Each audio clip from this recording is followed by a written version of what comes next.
Hey everybody, सो कैसे हो आप सब। आई होप आपकी लाइफ सही चल रही होगी। This is episode number 485 of लेव एम्परर। अगर आपने पिछला एपिसोड देखा है तो समझ ही चुके होगे। इसमें जैन स्वान्यू ट्राइब के फॉरवर्डन एरिया में जाने वाला है। कल पिछले एपिसोड के लास्ट में शुरुआत हो चुकी थी उस बैटल की, जैसे जैन की वहाँ पे जाने की क्वालिफिकेशन डिसाइड होगी और उसे चैलेंज करने वाला होता है हेवली फिनिक्स ट्राइब की यंग जनरेशन का लीडर। इसमें बेसिकली मामला ये था कि अगर दूसरी पार्टी जैन के 3 अटैक्स का सामना कर पाती है तो फिर जैन अपने कदम पीछे ले लेगा और वो पहले अटैक में यूज करता है एंग्री बुद्धा फायर लोटस को। लेकिन इससे पहले हम आगे बढ़े, मैं शाउट आउट देना चाहूंगा हमारे एक खास मेंबर को जिनका नाम है तनवीर अहमद शवो। पहले मैं नहीं जानता हूँ कि क्या वो हमारे प्रीमियम मेंबर है या फिर नहीं, लेकिन वो हेल गार्डन के इस साल के one of the top viewers में से एक हैं जिन्होंने इस ईयर डेडिकेशन के साथ ऑलमोस्ट 438 वीडियोस देखे। आपका चैनल के साथ इस तरीके से बने रहने के लिए बहुत बहुत धन्यवाद। चीजें अगर ऐसी चलती रहती है तो तुम्हारा भाई भी डेफिनेटली आगे और भी ऑसम कंटेंट लाता रहेगा। अभी हमारी मेंबरशिप्स भी ओपन है। जिन व्यूअर से नेक्स्ट एपिसोड के लिए कल का इंतजार नहीं होता है वो डेफिनेटली प्रीमियम कम्युनिटी को ज्वाइन करके शाम को रिलीज होने वाले अर्ली एक्सेस फीचर का फायदा उठा सकते हैं। वहीं पे जो हमेशा औरों से 2 से 3 पार्ट्स आगे रहना चाहते हैं वो अपने लेवल्स को अपग्रेड कर सकते हैं इमोटल लैंप या उसके ऊपर। ज्वाइन का ऑप्शन चैनल के होम पे जो सब्सक्राइब के साइड में मिलेगा, आप उसे टैप करके सारे प्लान्स को चेकआउट कर सकते हो। चलो अब करते हैं इस एपिसोड की शुरुआत। सबसे पहले हम सीन में देखते हैं जियान को जो धाड़ के बोलता है किल। उसकी आंखों से बैटल इंटेंट इरप्ट होता है। हवाओं साइलेंट रिपल से कांपने लगी थी। वहीं पे उसकी बॉडी किसी घोस्ट की तरह फ्लैश होती है। वहीं पे हथेली के ऊपर का लोटस सीड हल्का सा ऊपर उठाता, तुरंत ही चिर चिर की आवाजों के साथ वो ट्विस्ट होने लगता है और हम इसे बढ़ते हुए देखते हैं हुआंग टियान की तरफ। एक इंस्टेंट में हुआंग टियान के आसपास का स्पेस बिल्कुल चरमराने से लगता है। वहीं पे जैसे हवा मोटी मोटी चेन से लॉक हो चुकी हो। पॉजाई डबल इनकारनेशन स्टैंड को रखने वाला हुआन टियान इस वक्त कोई स्पेशल पावर का इस्तेमाल नहीं कर पाता।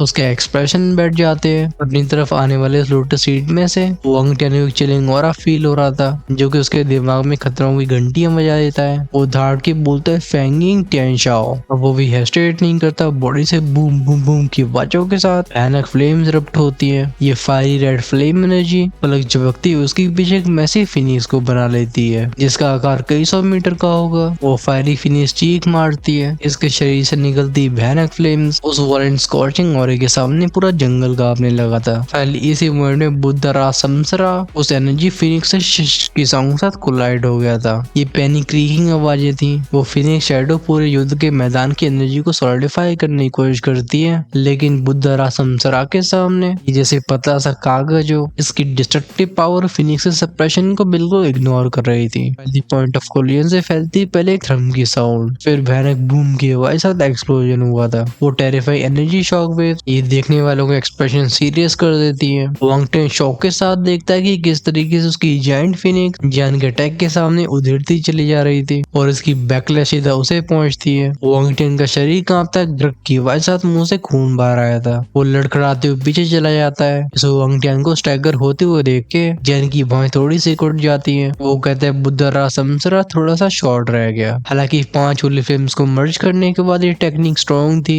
लेकिन दूसरी तरफ भी सेकंड लेवल इनकारनेशन का पावर हाउस है। ये सिंपल सी पावर दूसरी पार्टी को एक बार में हरा नहीं सकती थी। ये चीजें बस दोशान रियम तक ही काम आती हैं। विजन का ट्रम्प कार्ड होली फ्लेम्स का नहीं बल्कि वो होता है होली पैटर्न्स का फ्यूजन। वांग टियान अपने शरीर के घाव को देखता है। आपका मिंटर फ्लिकर हो रहा था। ये अटैक कुछ ज्यादा ही भयानक था। अगर उसके पास टियानफेंग क्लैन की पीयरलेस फिनिक्स टेक्निक नहीं होती तो शायद वो जियान की पहली स्ट्राइक में पूरी तरह से क्रश हो जाता। अब एक्सप्रेशन तो फिफ्थ एल्डर और बाकियों के भी टाइट हो चुके होते हैं। फिफ्थ एल्डर बोलती है इसका अटैक अच्छी बात है कि हुआंग टियान फिनिक्स मेथड का इस्तेमाल कर रहा है, वरना वो फायर लोटस उसे क्रिपल कर देता। इवन मेरे भी रोंगटे खड़े हो गए हैं। साफ तौर पे जियान की पावर उसकी कल्टीवेशन रियल्म को पीछे छोड़ चुकी थी, यानी कि वो कोई नॉर्मल जीनियस नहीं था, वो था एक मॉन्स्टर। जियान के चेहरे पे ना ही कोई घमंड होता है ना ही कोई एक्साइटमेंट, क्योंकि उसके हिसाब से यंग क्लैन लीडर की स्टैंड ऐसी तो होनी ही चाहिए। जियान तारीफ करता है कि ब्रदर हुआंग टियान आप सच में टियानफेंग क्लैन की कोड जीनियस कहलाने के वर्दी हो, तो चलो मेरी दूसरी स्ट्राइक का सामना करो। ड्रम की आवाज से जियान की बॉडी ऊपर उठी थी। वही पीछे रह जाती एक नीले रंग की मिस्ट। उसका शरीर बदलने लगता है। तो जहाँ पे हमें कई साइंस केस दिखाई देते हैं। आसपास की हवा पतली हो जाती जैसे टेरिफाइंग फोर्स के सामने ये अपनी पकड़ को खो रही हो। जब हुआंग टियान ने जियान की बॉडी पे साइंस केस को देखा था वो तुरंत ही ट्विस्टेड एक्सप्रेशन के साथ बोलता बोलता है ये ड्रैगन क्लैन की पावर है। ड्रैगन क्लैन रिप्रेजेंट करता है प्योर फिजिकल स्ट्रेंथ को। डायरेक्ट फोर्स के मामले में फिनिक्स क्लैन भी उनसे मैच नहीं कर सकता, लेकिन वो समझ नहीं पाता कि जन के पास ऐसी पावर कैसे आ सकती है। गुइट एक मैस्टिक आवाज ल्यूलाई ड्रैगन गॉड ट्रांसमिशन, वो ब्लू मिस्ट बजिंग आवाज साथ फटती है। ये उस कोल्ड सोल फ्रीजिंग प्रेशर को लेके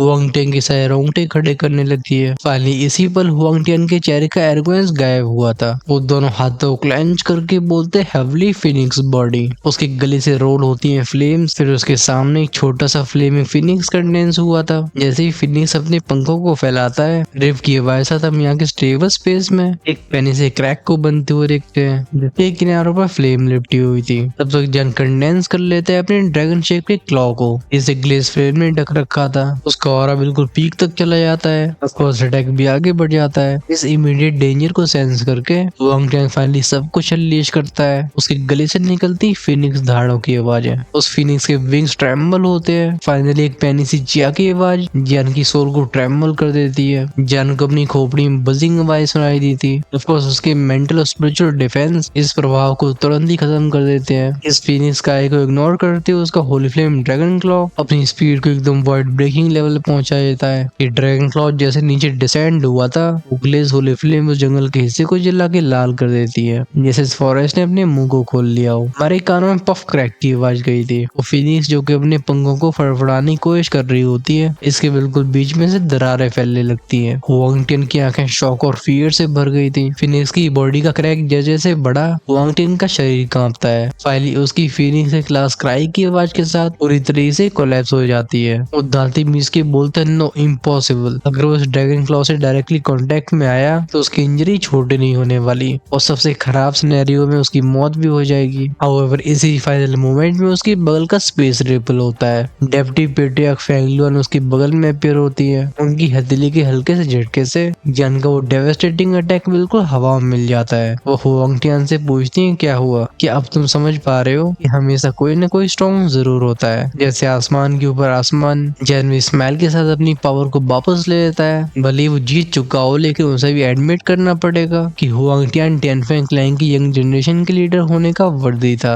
अगर उसकी जगह पे और कोई होता तो शायद उसकी जान जा चुकी होती। हालांकि हुआंग टियन के चेहरे पे फ्रस्ट्रेशन और ह्यूमिलेशन दोनों ही मौजूद थे, लेकिन वो तब भी अपने सिर को झुका के बोलते आई लॉस्ट। ये सच था कि एक मॉन्स्टर जीनियस है, लेकिन टियनफेंग जैसे क्लैन की छाया में उसकी जिंदगी सुरक्षा से बीती है। वही विजयन जो कि शुरुआत से बस ग्रेट 1000 वर्ल्ड में ही नहीं बल्कि अपने दुखी कोऑर्डिनेट में भी लाइफ एंड डेथ स्ट्रगल से लगातार गुजरता रहा। बेसिकली दूसरी पार्टी की स्ट्रेंथ ज्यादा होने के बाद भी की कॉम्बैट एबिलिटीज का गैप बहुत बड़ा था। अभी जूनर तेजी से जियान की तरफ आती है। वो पूछती है बिग ब्रदर जियान क्या आप ठीक हो। अब शायद ये वाला डायलॉग तो उसकी टैगलाइन बना देनी चाहिए। क्या जो भी हो, जीतने के बाद भी जियान ने काफी मैसिव एनर्जी के अमाउंट को कंज्यूम किया होता है। वो नोट करके बोलता है मैं ठीक हूँ, लेकिन चलो पहले तुम्हारी परेशानी हल करी है। वो मुड़ता है फेंगलुआन की तरफ। डेप्टी पेट्रियार्क फेंगलुआन भी नोट करती है। वो कहती है क्योंकि सेटल हो गया है, समय आ चुका जब तुम फॉरवर्ड एरिया में जाओ, लेकिन ध्यान रखना वो कॉज़ल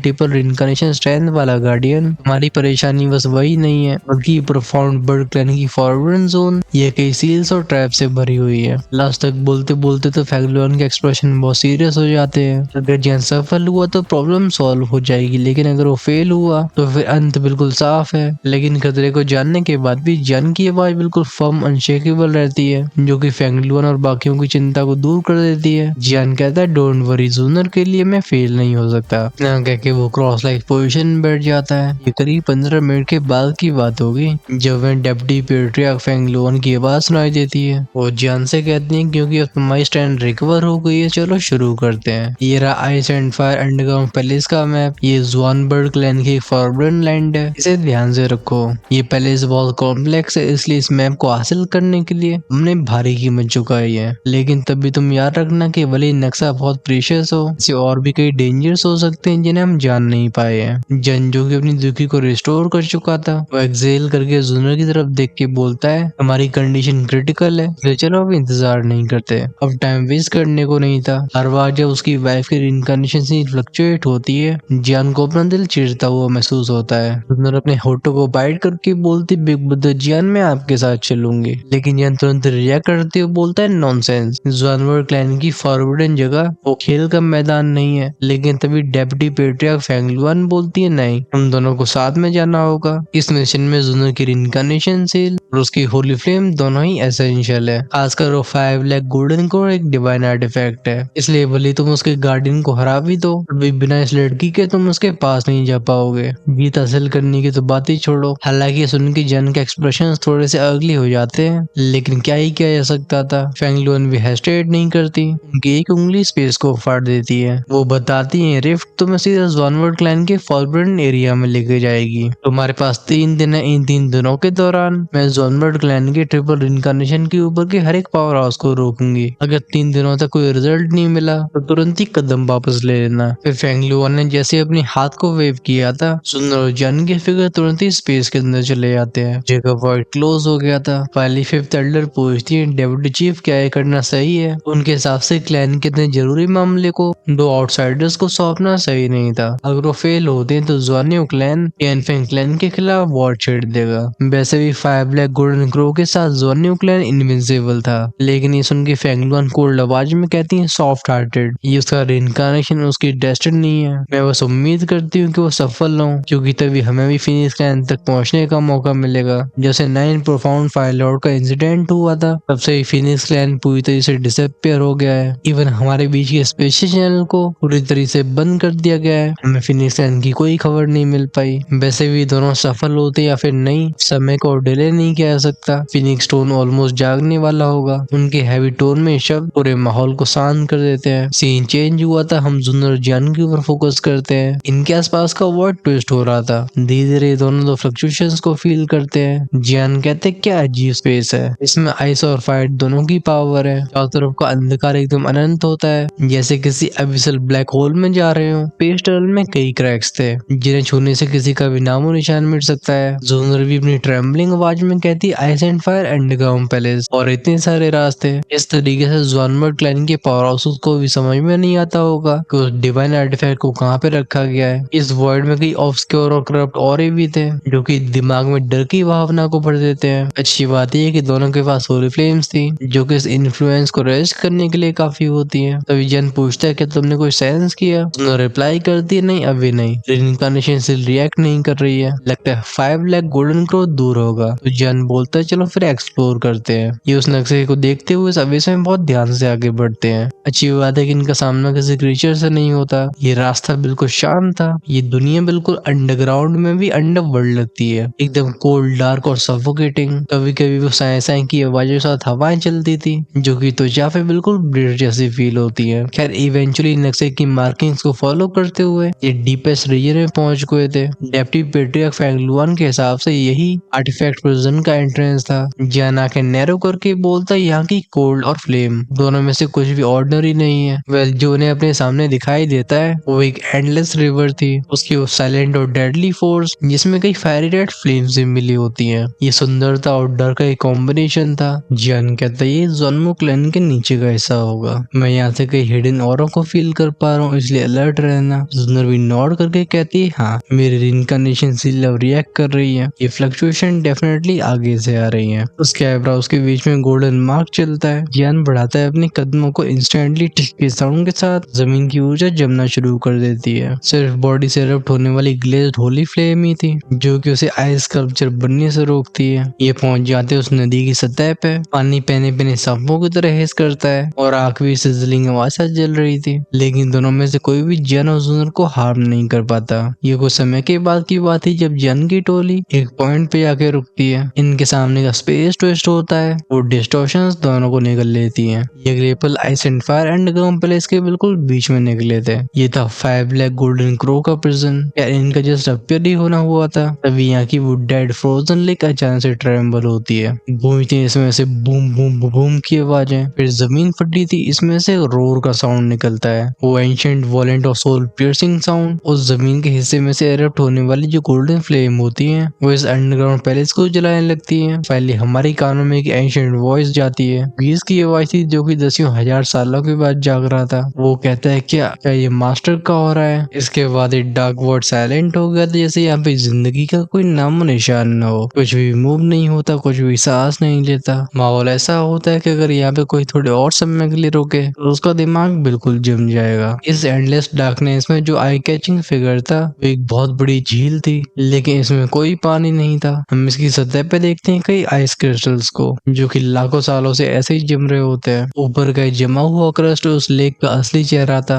हम उन सफेद रंग की बर्फ के क्रिस्टल्स में से कुछ हल्की सी मिस्ट को भी निकलते हुए देखते हैं। ऊपर जाके बादलों की तरह ऐसे छा जाती थी जैसे किसी बर्फ के धुएं की चादर ने जगह को ढक लिया हो। वो आइस क्रिस्टल डायरेक्टली सोल को टारगेट करते हैं। खैर बर्फ की तो बात बहुत होगी, लेकिन इसी आइसी रिवर में कुछ रेड फ्लेम की बूंदों को हवा में सस्पेंड होते हुए देखते हैं, बिल्कुल छोटे से लैंटर्न्स की तरह। यानी कि वो तो हिल नहीं रहे थे, लेकिन इनकी वॉलेंट पावर ये जियान और जूनर दोनों को ही टेंस फील करवा देती है। इस जमी हुई झील में एक्सट्रीमली सिनिस्टर कोल्ड फोर्स थी। इवन इनकार्नेशन की स्टैंड के साथ भी जियान इसे छूने से ट्रेम्बल हो जाता है। ऊपर से हवा में फ्लोट करने वाली लाल रंग की फ्लेम्स और भी टेरिफाइंग थी। इनमें ऐसा सफोकेटिंग प्रेशर था जियान को भी भौं से कोडने में मजबूर कर देता है। एंड वेल इसी फ्रोजन लेक के बिल्कुल सेंटर में हम एक मैसिव शैडो को देख सकते हैं। एक धुंधला लेकिन 100 फुट बड़ा फिगर जो कि बर्फ की सरफेस के ऊपर सैकड़ों को पड़ा हुआ था। इसके लिम्स यानी कि हाथ पैर ढके होते हैं गोल्डन स्केल से और आंखों में गोल्डन फ्लेम चमकती है। खास बात ये थी इसके 4 नहीं बल्कि 5 पंजे थे। इन पे फोकस डालने पे हमें कई एंशिएंट मार्किंग्स दिखती हैं। खैर चारों तरफ बिखरी होती हैं छोटी और बड़ी आइस चेन्स जो कि इस इनॉर्मस बॉडी को सप्रेस कर रही थी। इसका ऑरा एकदम ओवरवेलमिंग होता है। ये इतना स्ट्रॉन्ग था कि हर कुछ पलों के बाद आसपास का स्पेस कांपता था। ऑफकोर्स शुरुआत में तो जियान इस जगह से बहुत बहुत दूर था, इसलिए वो डिस्टरबेंस को सेंस नहीं कर पाया था। लेकिन अब जो थंडरस रोर की आवाज उसके कान में जाती है, ये तुरंत ही दिशा में आगे बढ़ते हैं। फाइनली उस कॉलोसल क्रीचर की नजरें भी जियान और जूनर के ऊपर टिक गई थी। वो ह्यूज क्रीचर अपने बड़े से सिर को उठाता है और देखता है जियान और जूनर को। वो पहले तो जियान से बोलता है लड़के कौन हो तुम। फिर जैसे उसकी नजरें जूनर से चिपक गई हो, जूनर जियान जो कि पहले से अपनी बॉडी को होली फ्लेम से ढक के चल रहे थे इस आवाज की तरफ बढ़ते हैं। इस इलाके में फैली सफेद धुंध की वजह से ये देख पाते हैं बस एक शैडो को। इनके पैर जैसे यहाँ की जमी हुई सरफेस के ऊपर पड़ते हैं क्योंकि वैसा और भी ऐसी चिल निकलती है। वो ठंडी हवा है। इस हवा में ऐसी पावर थी जो कि सीधे होली फ्लेम के प्रोटेक्शन को इग्नोर करके उनकी त्वचा तक पहुंच पा रही थी। इस फ्रीजिंग फोर्स को सेंस करके जान तुरंत ही अपनी सोल पावर को अनलीश करता है। गूंजती है वेंगोम वेंगोम की आवाजें। बिना इतनी सारी प्रोटेक्शन की लेयर्स के यहाँ की ठंडी यानी कि चिलिंग पावर ही दोनों को खतरे में डालने के लिए काफी थी। जो फाइनली जन पहुंचता है लेक के सेंटर में और देखता है उस दर्जनों मीटर चौड़े क्रैक को। भौं से कोड़ के बोलता सीनियर हम यहाँ पे आपको सेव करने के लिए आए हैं। ये बोलने के बाद भी काफी समय तक कोई रिप्लाई नहीं आया था। जन और भी आईब्रोज को नीड करके सोचता है कि इस जगह को पावरफुल एक्सपर्ट्स गार्ड नहीं कर रहे थे तो फिर डायरेक्टली क्रीचर के पास कैसे पहुंचे, ये सेंस नहीं बना रहा था। हाउएवर इससे पहले वो और को सोच पाता, वो जायंट बीस्ट अपनी भयानक धाड़ मारता है। कानों में आती है वो जिजिंग जिजिंग की आवाजें। वो गोल्डन लाइट किसी छोटे सूरज की तरह फटी थी। हम इस इंटेंस हीट की वजह से चारों तरफ की बर्फ को तुरंत ही पिघलते हुए देखते हैं। वो क्रीचर बोलता है गुड गुड, लगता है मास्टर अब भी जिंदा है। इस सारो डैम बर्ड फीनिक्स क्लैन कीमत चुकाएगा। फोकस जाता है हमारा जूनर की तरफ जो कि अपने घुटने पे आके नीचे की फ्लेम्स को चेक करती है जो फैल रही थी गोल्डन क्रो की बॉडी से। वो क्रीचर कंफ्यूज हो जाता है। वो बोलता है मास्टर क्या हो रहा है, लेकिन तभी उसका प्योर गोल्डन ऑरा जूनर के आईब्रोज के बीच की रिइंकार्नेशन मार्क में जाता है। तुरंत ही उसकी बाहें भी सिकुड़ जाती हैं जैसे उसे गोल्डन क्रो की मेमोरीज मिल रही हो। वही विजन हर दिशा में देख के चुपचाप से उसे गार्ड करता है। ये कुछ पलों के बाद की बात होती है जब जूनर के एक्सप्रेशन ड्रास्टिकली बदले थे। सच्चाई ये थी कि इस फायर ब्लैक गोल्डन क्रो की स्ट्रेंथ एक 5th लेयर इनकार्नेशन एक्सपर्ट के बराबर होती है। ये बस एक होली फ्लेम स्पिरिट ही नहीं बल्कि एक डिवाइन रैंक का वेपन भी था। जैसे मर्ज होता है होली फ्लेम से की पावर टेरिफाइंग और एंडलेस हो जाएगी। लगता है जूनर के रिइंकार्नेशन मार्क को देख के वो गोल्डन क्रो भी मामले को समझ गया था। वो गहरी आवाज में कहता है मैं जानता हूँ कि तुम यहाँ क्यों आए हो, बस बात ये है कि आइस एंड फायर पैलेस को ज्यादा ही टेक्निकल है और मैं बंधा हुआ हूँ। इस जगह का ओवरसीयर ज़्वानवर्ड क्लैन का वो ओल्ड मास्टर। इसकी मैसिव आंखें देखती हैं ऊपर की तरफ जैसे स्पेस को फाड़ पा रही हूँ। जब हमारा ध्यान ऊपर जाता है तो हम स्पेस में कुछ रिपल्स बनते हुए देखते हैं। फाइनली इसमें से चिलिंग ऑरा लीक होता है। इसे सेंस करके जान तुरंत ही बोलता है सुंदर ध्यान से। उसकी नजरें स्टीयरिंग स्पेस के ऊपर जाती है। वर्ड में से कुछ गोल गोल घूमने वाली ऊर्जा निकली थी जो कंडेंस होती ग्रे रोड फिगर के रूप में। ये जिस पल अपीयर होता है इस अंडरग्राउंड पैलेस की हवाएं बहनी बंद हो जाती है। इवन जन का ऑरा भी जमने लगा था। वो ग्रे रोड फिगर बोलता है ही 5 लाख गोल्डन क्रो तुम्हें कैद में रहते हुए 10,000 साल हो चुके हैं, लेकिन तब भी तुम्हारा किलिंग इंटेंट बिल्कुल बदला नहीं। वेल वो सही कह रहा था क्योंकि गोल्डन क्रो की आंखों से जो किलिंग इंटेंट बह रहा होता होता है वो ऑलमोस्ट फिजिकल लगता है। मफल्ड बूमिंग आवाज साथ वो टेरिफाइंग शॉक वेव रिलीज होती है और रोर करके बोलते हैं जुआनवर क्लैंस जुआनी। हम उस फिगर जुआनी के हाथ को उठते हुए देखते हैं। इसके ऊपर की त्वचा बिल्कुल सिकुड़ी हुई थी, जैसे बिल्कुल बुढ़ा हो चुका हो। जो गोल्डन क्रो की शॉक वेव्स उसकी तरफ बढ़ती हैं, उसने तुरंत ही इन्हें हवा में पकड़ लिया था। फिर क्रंच की आवाज से इन्हें तोड़ दिया जाता है। उस बुड्ढे के पीछे सुनाई दी थी कई फरफराने की आवाजें। एक गोल गोल घूमता हुआ रीजिंग वॉटेक्स बनाता। ये फ्लेम का वॉटेक्स होता है। इसके सामने हवा भी पिघलने लगती है। कोई विज्ञान के सारे रोंगटे खड़े हो गए थे। यहाँ का एटमोसफेयर एक ही सेकंड में बदल गया होता है। जब बुड्ढा जुआनी जियान की तरफ देखता है, उसके शरीर को ढकने वाली होली फ्लेम उसके चेहरे पे आती है एक सेटिस्फेक्शन से भरी स्माइल। वो अपनी मॉन्स्टर सॉरी को रिलीज करते हुए बोलता है, तो आखिरकार हमारे हाथ में एक बड़ी मछली लग गई। इस आवाज के साथ पूरा पैलेस ट्रेम्बल हुआ था। ये सुन के 5 ब्लैक गोल्डन क्रो की आंखें और भी ज्यादा फ्यूरी से भर जाती हैं। ये ऑलमोस्ट आग उगल रही थी। वो गुर्रा के बोलता है सर्टेन नहीं है कि आज कौन जीतेगा। वर्ल्ड में जुआनी जिसके एक्सप्रेशन मैडनेस की वजह से ट्विस्ट हो चुके होते हैं, उसके रिप्लाई की आवाज आती है कि आज तुम यहीं पे मरोगे। डिवाइन वेपन को डिवाइन वेपन की तरह खत्म होना चाहिए। फिर वो जुनर से बोलता है, और तुम 9 परफॉर्म फायर लॉर्ड की रिइंकार्नेशन सील की होल्डर। लगता है ऊपर वाला भी मेरी मदद करना चाहता है। इसकी वो पागलों जैसी हंसी की आवाज बिल्कुल थंडर की तरह गूंजती है। इन फ्लक्चुएशंस को सेंस करके जैन का दिल बैठ गया था। वो कहता है नहीं, ये बस एक क्वाज़ी ट्रिपल रिइंकार्नेशन नहीं है, बल्कि एक true triple reincarnation power house. क्वाज़ी और जेन्युइन के बीच में एक सब्सटेंशियल डिफरेंस था। ये प्रेशर सांसों को थमा देने वाला होता है। गूंजती उधाड़ों की आवाजें के छोटे से इंसान मेरे सामने से हट जाओ। उस जमी हुई झील के नीचे से गोल्डन पिलर निकला था, जैसे हजारों वोल्केनो इरप्ट हो गए हों। वो स्कॉचिंग हीट नीचे की जमीन को तुरंत ही लावा में बदल देती है। 5 कलर्ड गोल्डन क्रो की नॉर्मस बॉडी जिसे घने सफेद रंग के शैकल्स ने बांध रखा था, वो फिर से रिलीज करते हैं उस चिलिंग ऑरे को। गोल्डन क्रो चाहे कितना भी स्ट्रगल कर रहा हो, लेकिन वो फ्री नहीं हो पा रहा था, जिसकी वजह से उसकी अनलीश होने वाली टेरिफाइंग पावर ये रोड ओल्ड मैन तक पहुंचते पहुंचते बहुत कमजोर हो जाया करती थी। बट ऑफ कोर्स नीचे से ऊपर उठने वाली गोल्डन फ्लेम्स की लाइट बीम्स इन्हें बुड्ढा जुआनी भी हल्के में नहीं लेता। वो एक कोल्ड साउंड करता है। उसके पीछे गोल गोल घूमने वाला फ्लेम वॉटेक्स ये रिपिंग आवाजों के साथ ये रिइंकार्नेशन की पावर की वेव्स को उगलता है। ये उन सारे गोल्डन अटैक्स को कैंसिल कर देता है। वॉटेक्स के जस्ट सामने हवा में फ्लोट करने वाला जुआनी जिसकी ग्रे रोल लहरा रही थी, चेहरे की ट्विस्टेड स्माइल और भी बड़ी हो जाती है। और दो 5 black golden crow extremely powerful था, लेकिन अनगिनत सालों की इम्प्रिजनमेंट के बाद ये बहुत कमजोर हो चुका होता है। अगर इसमें ice and fire underground palace की अजीब सी रिस्ट्रिक्टिव फोर्स को भी ऐड कर दिया जाए, तो बुड्ढे जुआनी की खुद की triple reincarnation strength divine weapon spirit को सप्रेस करने के लिए काफी थी। 5 black golden crow holy flame की स्पिरिट होने के साथ साथ एक डिवाइन टूल भी था, लेकिन इस तरह के डिवाइन टूल का इस्तेमाल तभी हो सकता है जब इसके अप्रूवल को हासिल किया जाए या इसे पूरी तरह से टेम कर लिया जाए। इंसानी दुनिया का 17th रैंक डिवाइन आर्टिफैक्ट तभी बनेगा। ओवरवेलमिंग पावर को सेंस करके जैन के एक्सप्रेशन सीरियस होते जा रहे थे। जुआन बर्ड का ये ओल्ड मॉन्स्टर एक्चुअली में अब तक अपनी स्ट्रेंथ को हाइड कर रहा था। इवन इसने टेरिफाइंग क्लैन को भी बुद्धू बना दिया। ये क्लियरली अब तक के उसके सबसे डेंजरस एनिमीज में से एक होने वाला है। इसकी बस एक वो फ्लेम वॉर्टेक्स वाली टेक्निक भी ऑलरेडी काफी परेशानी खड़ी कर रही थी। आगे परेशानियां तो और बढ़ने वाली होती हैं। बुड्ढा जुआनी कोल्ड आवाज में कहता है, इस ice and fire underground palace की बाइंडिंग से आजाद होना बिल्कुल आसान नहीं है। से फालतू में स्ट्रगल क्यों करना।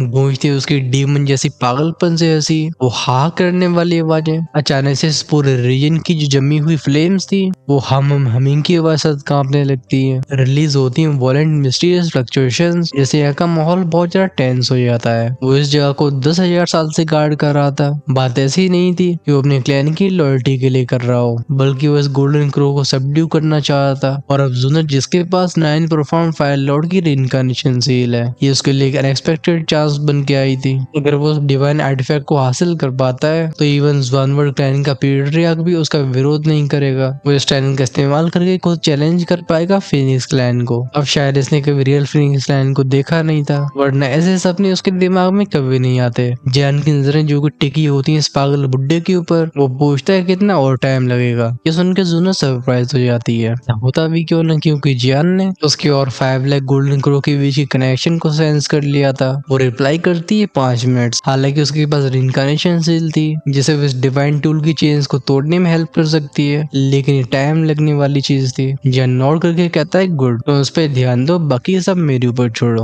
और हाँ कोई गलत एक्शन मत लेना। ये कहते उसकी हथेली नीचे को पुश होती है। तुरंत ही जूनियर का फिगर लेक की सरफेस के नीचे चला जाता है। At the same time Holi flame protection और सोल पावर की 2 लेयर्स भी चढ़ गई थी। जूनियर के सिक्योर होती है, जियान के पंख खुल जाते हैं। इरप्ट होती है उसकी वो फाइटिंग स्पिरिट। बैटलफील्ड में गूंजती है थ्रम थ्रम थ्रम की आवाजें। ग्लेज्ड होली फ्लेम भयानक तरीके से फटती है। हम उसके पीछे उड़ते हुए देखते एक जाइगेंटिक स्पिरिट को, जिसको बड़े बड़े पंख जमीन और आसमान को ढक सकते थे। जब ये पंख खुलते फैलता एक ओवरवेलमिंग ऑरा। वेल, ये थी एक नई टेक्निक जो कि होली फ्लेम की गहरी अंडरस्टैंडिंग के बाद बनाई गई थी। इसका नाम होता है ग्लेज सेक्रेड विंग्स। हालांकि जियान ने इसे कभी इस्तेमाल नहीं किया होता, लेकिन जब से उसने फ्लेम मंत्रा का यूज करके उस मिस्टीरियस फ्लेम कर्लन को मास्टर किया था, उसकी होली फ्लेम की कंट्रोल एकदम एस्टोनिशिंग लेवल तक पहुंच चुकी होती है। उन फ्लक्चुएशंस को सेंस करके बुड्ढा जुआनी हिस करता है जैसे कोई जहरीला सांप हो। वो कहता है, होली फ्लेम का मास्टर, क्योंकि तेरी हमारे फॉरबिडन ग्राउंड में एंटर करने की हिम्मत हुई तो तू यहीं पे अपनी लाइफ छोड़ के जाएगा। और वो अपनी पूरी स्ट्रेंथ को अनलीश कर देता है। वो सांसों को थमाने वाला टेरिफाइंग इनकार्नेशन प्रेशर, जिसमें इस पैलेस की फ्रीजिंग कोल्ड और स्कॉचिंग फायर हेल्प कर रही थी। इस प्रेशर की वजह से जियान के पैरों के नीचे का स्पेस चटक जाता है, लेकिन वो भी हेस्टेट नहीं करता। खुलते हुए ग्लेज सेक्रेड विंग्स चारों तरफ शावू शावू शावू की आवाजों के साथ लाखों ग्लेज फायर फेदर्स फैलते हैं। ये वर्ड को भी जला के राख कर देते हैं। वही बुड्ढा जुआनी हैंडसी चेंज करके बोलता है, शुआन्यू स्ट्रैंगलिंग।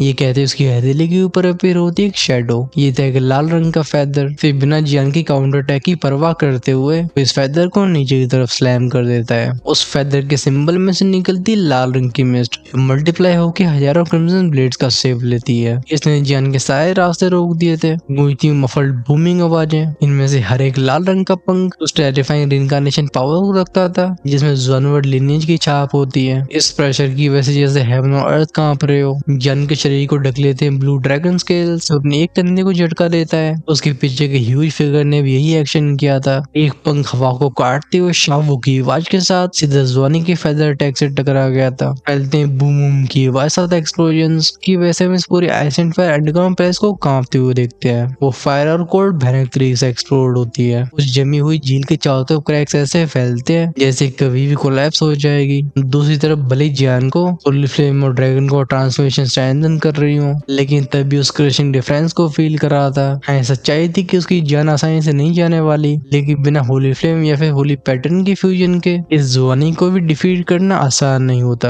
अच्छी बात है कि उसके पीछे की लेक सरफेस के नीचे धीरे धीरे सुनहरी रोशनी बढ़ रही थी। उन क्रैक्स में से लीक होती हुई एंशिएंट पावर ये इतनी स्ट्रॉन्ग थी कि उस जुआनी के एक्सप्रेशन भी चेंज हो जाते हैं। उस अर्जेंसी को फील करके वो गुर्रा के बोलते, अनोइंग फ्लाई, मेरे सामने से हट जा। जुआनी की हथेली आगे बढ़ती है, जो कि बीच हवा में एक फ्लेमिंग पाम को बना लेती है। वहीं पे उसका फिगर ब्लरी होके उस इम्प्रिजन गोल्डन क्रो की तरफ निकल गया था। उसके लिए अफसोस की बात यह थी कि जियान के सामने उसके मंसूबे बिल्कुल सफल नहीं होने वाले थे। अगर यहाँ पे वो किसी नॉर्मल रिइंकार्नेशन का सामना कर रहा होता तो अलग बात थी, लेकिन जियान को बस कल्टीवेशन लेवल से ही डिफाइन नहीं किया जा सकता। वो कोल्ड स्माइल के साथ बोलता है, मेरे यहाँ होते हुए बुड्ढे तो इसके बारे में तो सोच भी मत। वो एक इंस्टेंट में स्पेस शटल हैंडप्रिंट का इस्तेमाल करता है और अपीयर होता है जुआनी के सामने। बॉडी की ब्लू ड्रैगन स्केल्स भयानक तरीके से चमकते हैं। वही पे हम पीछे ब्लू ड्रैगन फैंटम को देख सकते हैं, जिसकी दाढ़ हेवंस को हिला के रख देती है। जैसे एशियन ड्रैगन का रोर ब्लास्ट हुआ था, जुआनी की बॉडी में से हल्की सी फिनिश की क्राई सुनाई देती है।